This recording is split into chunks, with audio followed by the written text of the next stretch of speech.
So now what I'm going to show you quickly is touch training, which you may also have observed online or through friends and family, and it's cute. You're really just teaching your dog to make contact with you with their nose. So one of my other clients affectionately called it boop training.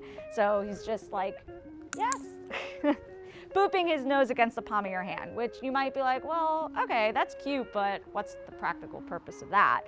And the reason why I teach this is I find that touch or hand targets, you could choose to use 2 fingers, you could use an open palm.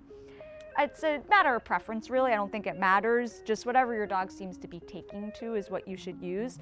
But going back to what I said about a navigational guide is when I want my dog to come to me, they may learn to recognize their name, but that doesn't necessarily mean they're going to come to me. They might just hear, Teddy, and look at me, but then it's like, all right, what's next?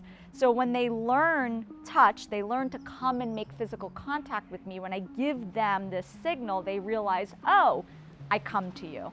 And where you're really gonna need recalls is, of course, you know, around the house, everyday life, but more urgently or more importantly is your dog gets loose outside and there's a squirrel across the street and they have to make a decision. Do I run across the street or do I listen and come back to whoever's calling me?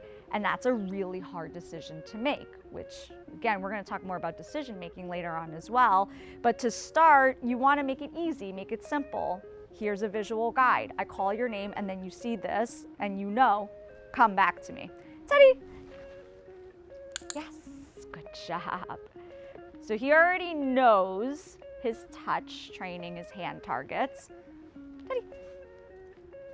And you'll see you can put it anywhere. Yes, good job. Good job, buds.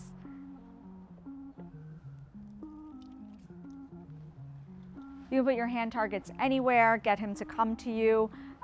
Stay. At greater and greater distances.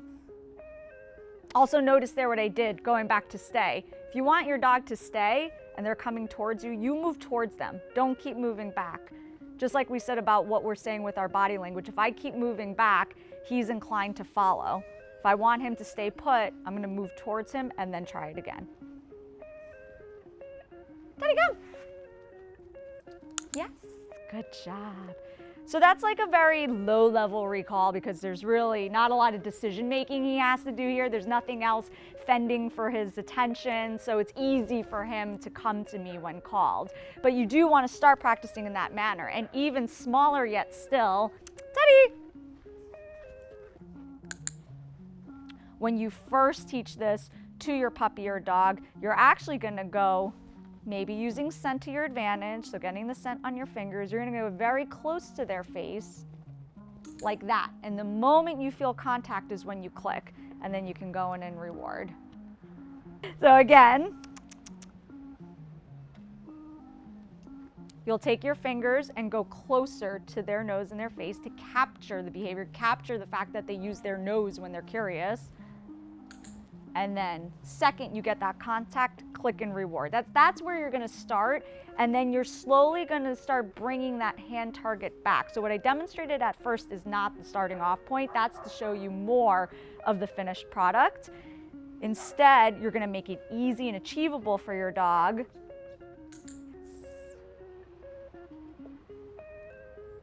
And you're gonna reward frequently and consistently as they're learning it. Later on, you'll maybe just use the click, just use the yes, phase that out, and then maybe you go a little farther. Maybe you go here. And then back more and more.